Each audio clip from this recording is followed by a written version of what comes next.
नमस्कार दोस्तों, स्वागत है आपका अपने धार्मिक पवित्र कथा चैनल में। और आज हम सुनेंगे श्री महालक्ष्मी व्रत कथा, जो 16 गांठों वाली धागे की यह व्रत कथा है, जो 16 दिवसीय महालक्ष्मी व्रत में पढ़ी जाती है व सुनी जाती है।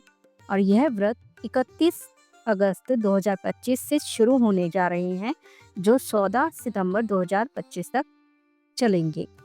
तो शुरू करते हैं महालक्ष्मी व्रत कथा। श्री गणेशाय नमः। एक समय महर्षि श्री वेद व्यास जी हस्तिनापुर पधारे। उनका आगमन सुन महाराज धृतराष्ट्र उनको आदर सहित राजमहल में ले गए। स्वर्ण सिंहासन पर विराजमान कर चरणों तक ले उनका पूजन किया।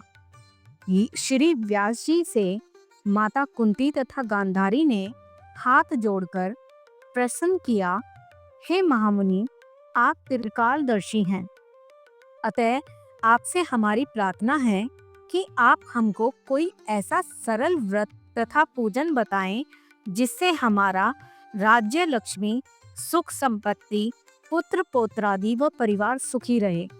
इतना सुन श्री वेद व्यास जी कहने लगे, हम एक ऐसे व्रत का पूजन व वर्णन कहते हैं जिससे सदा लक्ष्मी जी का निवास होकर सुख समृद्धि की वृद्धि होती है। यह श्री लक्ष्मी जी का व्रत है जिसे प्रतिवर्ष आश्विन कृष्ण अष्टमी को विधिवत किया जाता है। हे महामुनि, इस व्रत की विधि हमें विस्तार पूर्वक बताने की कृपा करें। तब व्यास जी बोले, हे देवी, यह व्रत भाद्रपद शुक्ल अष्टमी से प्रारंभ किया जाता है। इस दिन स्नान करके 16 सूत के धागों का डोरा बनाएं, उसमें 16 गांठ लगाएं, हल्दी से पीला करें, प्रतिदिन 16 दूब व 16 गेहूं डोरे को चढ़ाएं। आश्विन कृष्ण अष्टमी के दिन उपवास रखकर मिट्टी के हाथी पर श्री महालक्ष्मी जी की प्रतिमा स्थापित कर विधि पूर्वक पूजन करें। इस प्रकार श्रद्धा भक्ति सहित माँ लक्ष्मी जी का व्रत पूजन करने से आप लोगों की राज्य लक्ष्मी से में सदा अभिवृद्धि होती रहेगी। इस प्रकार व्रत का विधान बताकर श्री वेद व्यास जी अपने आश्रम को प्रस्थान कर गए। इधर समयानुसार भाद्रपद शुक्ल अष्टमी से गांधारी तथा कुंती अपने अपने महलों में नगर की स्त्रियों सहित व्रत का आरंभ करने लगी। इस प्रकार 15 दिन बीत गए। 16वें दिन आश्विन कृष्ण अष्टमी के दिन गांधारी ने नगर की सभी प्रतिष्ठित महिलाओं को पूजन के लिए अपने महल में बुलवा लिया। माता कुंती के यहाँ कोई भी महिला पूजन के लिए नहीं आई। साथ ही माता कुंती को भी गांधारी ने नहीं बुलाया। ऐसा करने से माता कुंती ने अपना बड़ा अपमान समझा। उन्होंने पूजन की कोई तैयारी नहीं की एवं उदास होकर बैठ गईं। जब पांचों पांडव युधिष्ठिर, अर्जुन, भीम, नकुल और सहदेव महल में आए तो कुंती को उदास देखकर पूछा, हे माता, आप इस प्रकार उदास क्यों हैं? आपने पूजन की तैयारी क्यों नहीं की?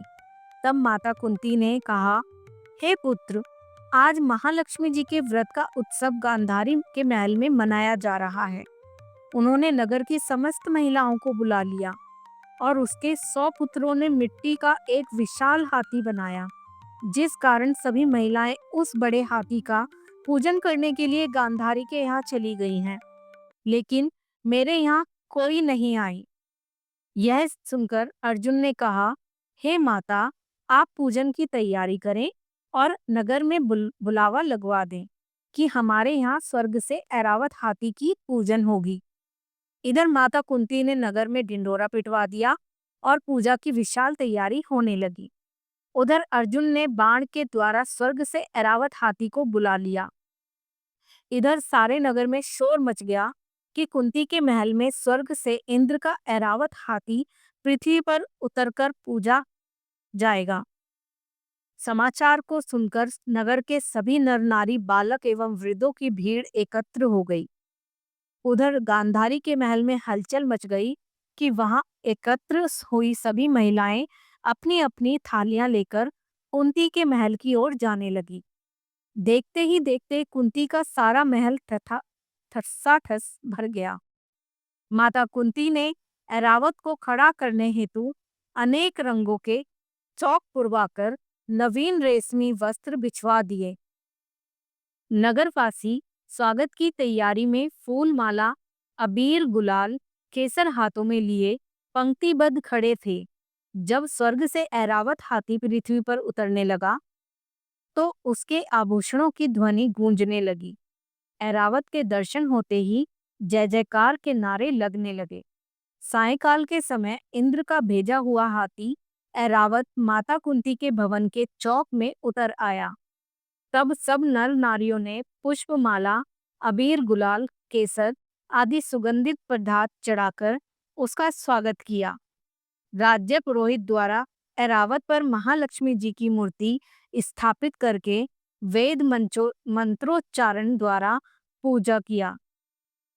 नगरवासियों ने भी महालक्ष्मी पूजन किया।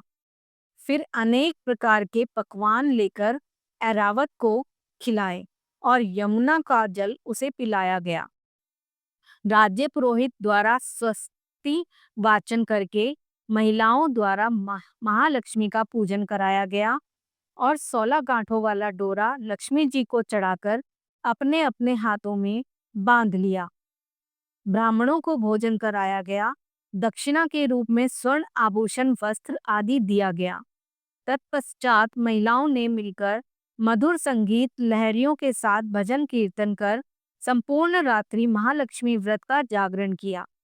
दूसरे दिन प्रातः राज्य पुरोहित द्वारा वेद मंत्रोच्चार के साथ जलाशय में महालक्ष्मी जी की मूर्ति का विसर्जन किया। फिर ऐरावत को विदा कर इंद्रलोक को भेज दिया। इस प्रकार जो स्त्रियां श्री महालक्ष्मी जी का विधि पूर्वक व्रत एवं पूजन करती हैं, उनके घर धन धान्य से पूर्ण रहते हैं तथा उनके घर में महालक्ष्मी जी सदा निवास करती हैं। इस हेतु महालक्ष्मी जी की यह स्तुति अवश्य बोलें। महालक्ष्मी नमस्तुभ्यं, नमस्तुभ्यं सुरेश्वरी, हरिप्रिये नमस्तुभ्यं, नमस्तुभ्यं दयानिधे। जय महालक्ष्मी। दोस्तों, आशा करती हूँ आपको यह वीडियो पसंद आया होगा। पसंद आया है तो लाइक, शेयर और सब्सक्राइब करके बेल आइकन जरूर दबाएं ताकि आपको हमारी वीडियो सबसे पहले मिल सके। और कमेंट बॉक्स में जय महालक्ष्मी, जय श्रीमन्नारायण जरूर लिखें। भगवान आपकी सभी मनोकामनाएं पूर्ण करें। धन्यवाद।